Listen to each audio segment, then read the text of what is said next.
चला तर मंडळी, असं म्हणतात की कारल्याला तुपात घोळलं काय आणि साखरेत घोळलं काय, कडू ते कडूच. पण ही चटणी तुम्हाला अजिबात कडू लागणार नाही. 15 दिवस टिकणारी मस्त अशी चटपटीत कारल्याची चटणी कशी बनवायची ते पाहून घेऊया. त्यासाठी इथे मी हे लहान साईजचे 4 कारले घेतलेले आहेत. स्वच्छ धुवून घ्यायचे. त्यानंतर अशा पद्धतीने याचे पातळ स्लाईस कट करून घ्यायचे आहेत.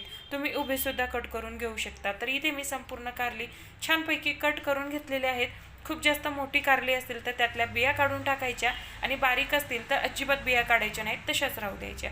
तर आता ह्या कारल्यांना आपण मीठ लावून एक 10 ते 15 मिनिटासाठी ठेवून देऊया आणि 10 ते 15 मिनिटानंतर ह्यातलं सर्व पाणी आपल्याला अशा पद्धतीने दाबून काढून घ्यायचं आहे. कारल्यातलं पाणी संपूर्ण काढल्यानंतर याला धुवून वगैरे घ्यायचं नाहीये. अशाच पद्धतीने ही कारली आपल्याला शॅलो फ्राय करून छान अशी कुरकुरीत होईपर्यंत भाजून घ्यायचे आहेत किंवा तळून घ्यायचे आहेत.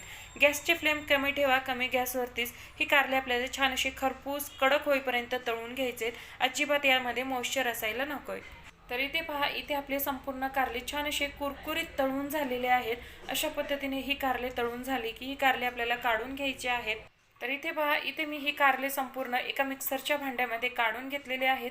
कारले काढून झाले, जे तेल शिल्लक राहिले त्यामध्येच इथे आपल्याला 1 वाटी शेंगदाणे घालायचे आहेत आणि शेंगदाणे सुद्धा अगदी कमी गॅसवरती छान असे खरपूस खमंग होईपर्यंत तळून घ्यायचे आहेत किंवा भाजून घ्यायचे आहेत. तर इथे आपले अर्धवट शेंगदाणे भाजून झालेले आहेत. अर्धवट शेंगदाणे भाजून झाले की त्यामध्ये एक 20 ते 25 लसूण पाकळ्या आणि मुठभर धुवून घेतलेली कोथिंबीर घालायची आहे आणि या शेंगदाण्यासोबत हे सुद्धा छान असं खमंग कुरकुरीत होईपर्यंत तळून घ्यायचं आहे. तर इथे आपलं संपूर्ण साहित्य छान असं खमंग कुरकुरीत तळून झालेलं आहे. सगळ्या शेवटी चमचाभर जिरे घालायचे आणि गॅस बंद करायचा आणि फक्त 1 मिनिट हे आपल्याला छान असं मिक्स करून घ्यायचं आहे, म्हणजे जिरे व्यवस्थित असे भाजले जातात. आता हे संपूर्ण साहित्य आपण परत त्याच मिक्सरच्या भांड्यामध्ये काढून घेऊया. तर इथे मी संपूर्ण भाजलेलं साहित्य मिक्सरच्या भांड्यामध्ये काढून घेतलेलं आहे.